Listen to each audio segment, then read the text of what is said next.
மஅல்லதீன யதுஊன ரப்பஹும், காலையிலும் மாலையிலும் அல்லாஹ்வை அழைக்கக்கூடியவர்கள் இருக்கிறார்கள். காலையிலும் மாலையிலும் அல்லாஹ்வை திக்ரு செய்யக்கூடியவர்கள் இருக்கிறாங்களே, இவர்களிடத்துல வஸ்பிர் நப்சக, உங்களை நீங்கள் பொறுமையாக ஆக்கிக் கொள்ளுங்கள் என்பதாக அல்லாஹ் தன்னுடைய திருமறையில சொல்லி காண்பிக்கக்கூடிய ஒரு வசனம். இதுல ரெண்டு விஷயம் இருக்கு. காலையிலும் மாலையிலும் அல்லாஹ்வை திக்ரு செய்யக்கூடியவர்களிடத்திலும் பொறுமையா இருக்கணும். அதே போன்று அல்லாஹ்வை வணங்கக்கூடிய விஷயத்திலும் நம்மை நாம் பொறுமையாக ஆக்கிக் கொள்ளணும். இதை நபிக்கு அல்லாஹ் சொல்றான். இது நபிக்கு அல்லாஹ் சொல்லக்கூடிய ஒரு ஒரு செய்தி இது. இப்ப இந்த வசனத்தை அல்லாஹ் கூறும் பொழுது பெருமானார் ஸல்லல்லாஹு அலைஹி வஸல்லம் அன்னவர்களுடைய முன்னிலையில ஹஜ்ரத்னா பிலால் ரலியல்லாஹு அன்ஹு அவர்கள் இன்னும் சில சஹாபாக்கள்லாம் இருந்தாங்க. இப்ப இவங்களெல்லாம் ரொம்ப தாழ்வாக எண்ணக்கூடிய ஒரு சூழல் இருக்கும் பொழுது அல்லாஹ் இந்த வசனத்தை இறக்கி, யாரையுமே நீங்க தாழ்வா எண்ணாதீங்க என்பதற்கு உண்டான ஒரு வசனமாகவும் இது மாறுச்சு.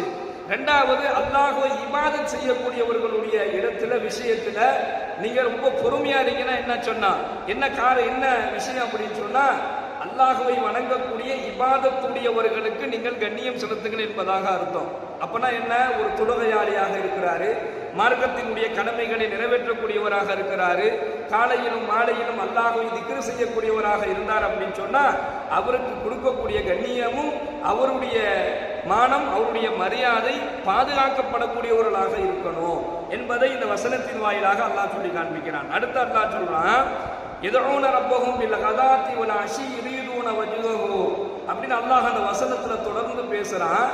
யுரீதுன வஜ்ஹஹு, இவர்களை தாண்டி உங்களுடைய கண்கள் வேறு ஒருவரின் பக்கம் திரும்பி விட வேண்டாம் என்பதாக அல்லாஹ் சொல்றான். யாரை தாண்டி?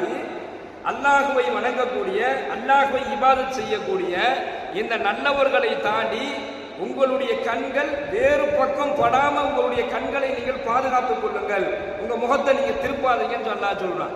அப்படி திருப்பணும் அப்படின்னு சொன்னா பொருளாதாரம், பணம், பதவி, அந்தஸ்து இந்த மாதிரி நல்ல வளர்ச்சியில் இருக்கக்கூடியவரின் பக்கம் உங்களுடைய முகமோ கண்களோ திரும்பிடுச்சுன்னா சிந்தனை அங்கிட்டு கொண்டு போயிடுவான். இவரெல்லாம் சம்பாதிக்கிறாரு, இவரெல்லாம் இவ்வளவு வசதியா வாழ்றாரு, இவரை மாதிரி நாம வாழணுங்க நினைப்பதை இஸ்லாம் ஒருபோதும் தவறுன்னு சொல்லல. ஆனால் அது வழி தவறிய நிலைக்கு கொண்டு போயிடும். அதனால நீங்க என்ன செய்ய, நல்லவர்கள், இபாதத் செய்யக்கூடியவர்கள், அல்லாஹ்வுடைய கட்டளைகளை நிறைவேற்றக்கூடியவர்கள், அவர்களை தாண்டி உங்களுடைய கண்கள் வேறு ஒருவரின் பக்கம் திரும்பிடாம பார்த்துக்குங்க, உங்க முகத்தை நீங்க திருப்பிடாதீங்கன்னு அல்லாஹ் சொல்லி கொடுக்குறான். நம்ம இன்னைக்கு பார்க்கிறோம், நல்ல தொழுகையாளியாக இருக்கக்கூடியவர் திடீரென்ற பணம் பொருளாதாரத்தில் உடையவரை பார்க்கும் பொழுது அவரை போன்று தனக்கும் இருக்க வேண்டும் என்கின்ற ஒரு ஆசையை செய்தான் தூண்டி விட்டான்னு சொன்னா